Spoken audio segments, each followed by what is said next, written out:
Segunda carta aos Coríntios, capítulo 3.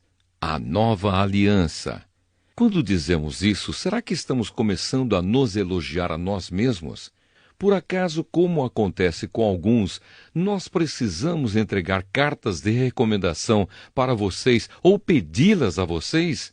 Vocês mesmos são a nossa carta, escrita no nosso coração para ser conhecida e lida por todos. Sim, é claro que vocês são uma carta escrita pelo próprio Cristo e entregue por nós. Ela não foi escrita com tinta, mas com o Espírito do Deus vivo. Ela não está gravada em placas de pedra, mas em corações humanos. Dizemos isso por causa da confiança que temos em Deus por meio de Cristo. Em nós não há nada que nos permita afirmar que somos capazes de fazer esse trabalho, pois a nossa capacidade vem de Deus. É Ele quem nos torna capazes de servir à nova aliança que tem como base não a lei escrita, mas o Espírito de Deus. A lei escrita mata, mas o Espírito de Deus dá a vida. Quando a lei que traz a morte foi gravada em placas de pedra, a glória de Deus apareceu e o rosto de Moisés ficou brilhando.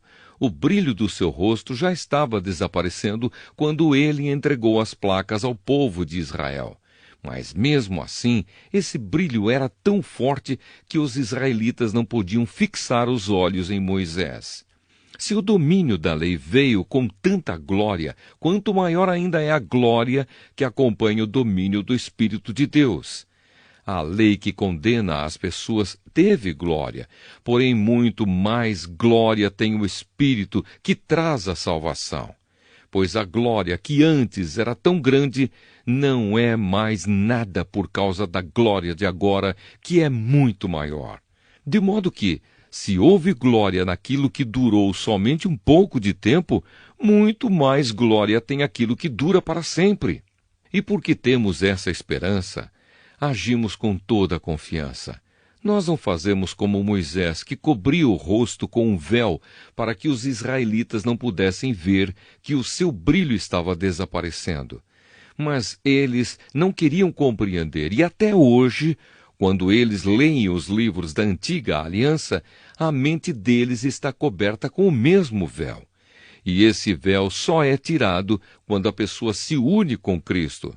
Mesmo agora, quando eles leem a lei de Moisés, o véu ainda cobre a mente deles. Mas o véu pode ser tirado, como dizem as Escrituras Sagradas. O véu de Moisés foi tirado quando ele se voltou para o Senhor.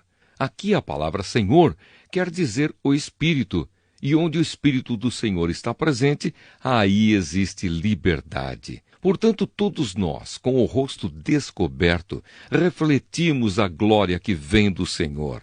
Essa glória vai ficando cada vez mais brilhante e vai nos tornando cada vez mais parecidos com o Senhor, que é o Espírito. Segunda carta aos Coríntios, capítulo 4. Tesouros espirituais em potes de barro. Deus, na sua misericórdia, nos deu essa tarefa, e é por isso que nunca ficamos desanimados. Nós rejeitamos tudo o que é feito escondido e tudo o que é vergonhoso. Não agimos de má fé, nem falsificamos a mensagem de Deus. Pelo contrário, agimos sempre abertamente, de acordo com a verdade. E assim as pessoas têm uma boa impressão de nós que vivemos na presença de Deus.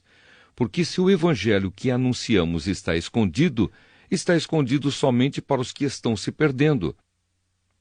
Eles não podem crer, pois o Deus deste mundo conservou a mente deles na escuridão. Ele não os deixa ver a luz que brilha sobre eles, a luz que vem da boa notícia a respeito da glória de Cristo, o qual nos mostra como Deus realmente é.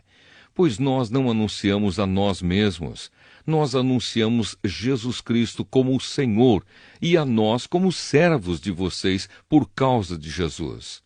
O Deus que disse que da escuridão brilhe a luz, é o mesmo que fez a luz brilhar no nosso coração. E isso para nos trazer a luz do conhecimento da glória de Deus que brilha no rosto de Jesus Cristo. Porém, nós que temos esse tesouro espiritual, somos como potes de barro, para que fique claro que o poder supremo pertence a Deus e não a nós.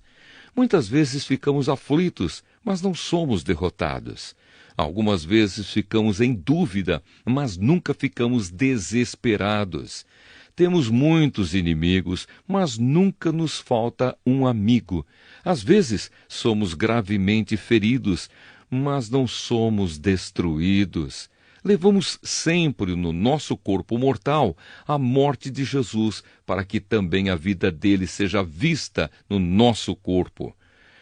Durante a vida inteira estamos sempre em perigo de morte por causa de Jesus, para que a vida dele seja vista neste nosso corpo mortal.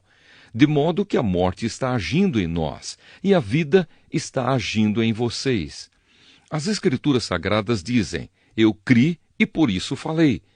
Pois assim nós, que temos a mesma fé em Deus, também falamos porque cremos, pois sabemos que Deus, que ressuscitou o Senhor Jesus, também nos ressuscitará com ele e nos levará, junto com vocês, até a presença dele.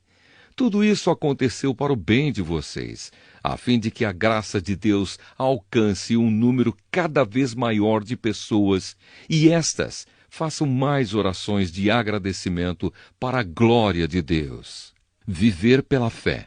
Por isso nunca ficamos desanimados. Mesmo que o nosso corpo vá se gastando, o nosso espírito vai se renovando dia a dia. E essa pequena e passageira aflição que sofremos vai nos trazer uma glória enorme e eterna, muito maior do que o sofrimento, porque nós não prestamos atenção nas coisas que se veem, mas nas que não se veem. Pois o que pode ser visto dura apenas um pouco, mas o que não pode ser visto dura para sempre.